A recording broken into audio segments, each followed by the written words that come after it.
Today on Forbes, Silicon Valley's military drone companies have a serious made-in-China problem.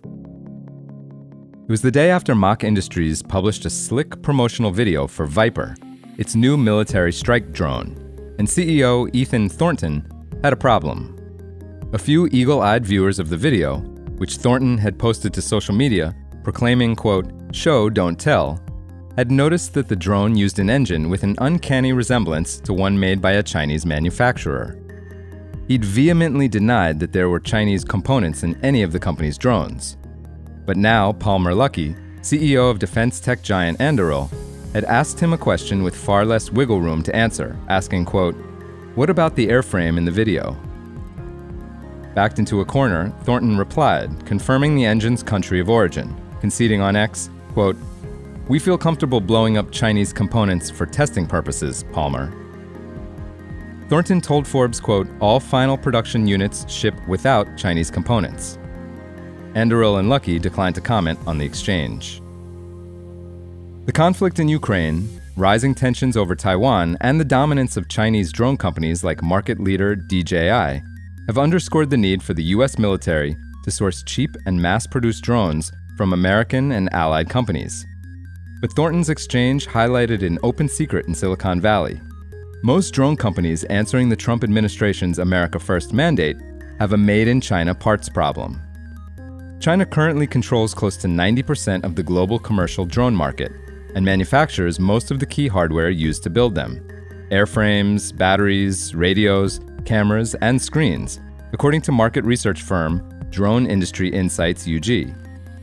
Because of its long-standing reliance on these parts, the U.S. is years behind building the manufacturing infrastructure that could come close to rivaling China's. Josh Steinman, who previously oversaw supply chain security at the National Security Council, said, quote, "We are almost completely reliant on our major adversary for them and our ability to make them." It's a reality that seems almost impossible to escape. When Vice President J.D. Vance attended a U.S. Marines drone demonstration for a photo opportunity at Quantico last month, pictures showed him wearing Chinese-made drone display goggles. Major Hector Infante, who oversees training at Quantico, told Forbes the goggles, quote, "were not military issued," and insisted they were provided, quote, "solely for viewing purposes." The White House did not respond to a request for comment. This addiction to Chinese parts has set off alarm bells among military officials. Several American drone companies with Pentagon contracts, including Skydio, one of the largest, are scrambling to rebuild their supply chains after Chinese sanctions cut off access to suppliers. Trent Emeneker, who leads a team at the Pentagon's Defense Innovation Unit that approves drones for military use, told Forbes, quote, "China could shut the drone industry down globally for a year. It's a national security issue, not just for the United States, but for the global West." Some drone companies told Forbes the Pentagon's bureaucracy has stunted the American industry's growth. But the presence of Chinese parts has dulled Pentagon enthusiasm to adopt them at scale.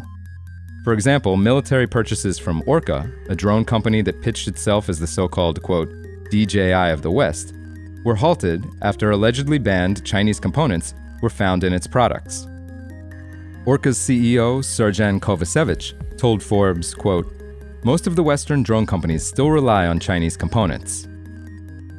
He said Orca has moved its manufacturing in-house.